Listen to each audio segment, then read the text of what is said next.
राजकुमारी फूंकनी भी लिखो सर जी। फूंकनी वाद्य यंत्र नहीं है, फूंकनी वाद्य यंत्र बजाने के काम आती है। देखो, महिलाओं का एक प्रिय वाद्य यंत्र होता है। महिलाओं का सबसे प्रिय वाद्य यंत्र कौन सा है? कमेंट करके बताओ महिलाओं का सबसे प्रिय वाद्य यंत्र। आपकी क्लास एक अद्भुत, अकल्पनीय और अतुलनीय होती है, गेम चेंजर।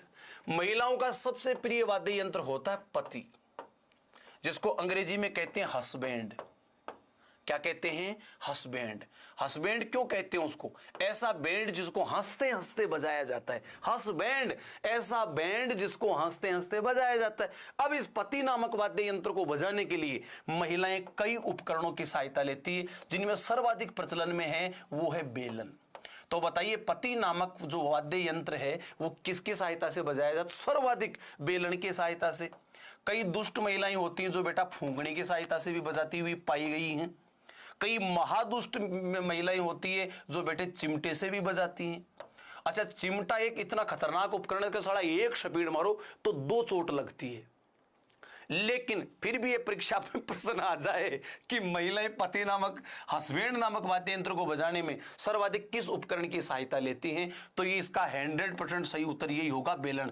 ऐसा आपको किताब में भी लिखा हुआ नहीं मिलेगा।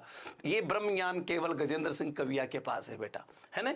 तो महिलाओं का सबसे प्रिय वाद्य यंत्र पति, जिसको अंग्रेजी में हस्बैंड कहते हैं। हस्बैंड कहने के पीछे यही कारण है, ऐसा बैंड जिसको हंसते हंसते बजाया जाता है। और महिलाएं पति नामक वाद्य यंत्र को बजाने के लिए सर्वाधिक जिसकी सहायता लेती हूं बेलन, कुछ फूंकने की सहायता लेती हैं, कुछ चिमटे की भी सहायता लेती हैं, और बेटा कुछ तो हमने झाड़ू से भी बजाते हुए देखा है। पर झाड़ू से कम होता, सर्वाधिक मात्रा में अगर बेटा कोई काम आता तो वो है तब बेलन, और सबसे कम जिस उपकरण की सहायता ली जाती है वो झाड़ू, क्योंकि झाड़ू महिला के हाथ में केवल सुबह सुबह ही रहती है ना। इसलिए सुबह सुबह तो अगर कोई पति नामक वाद्य यंत्र को बजाने की महिला की इच्छा हुई तो वो झाड़ू की इच्छा लेती। बाकी दिन भर ज्यादातर जिस चीज की काम में लिया जाता है वो चीज है बेलन।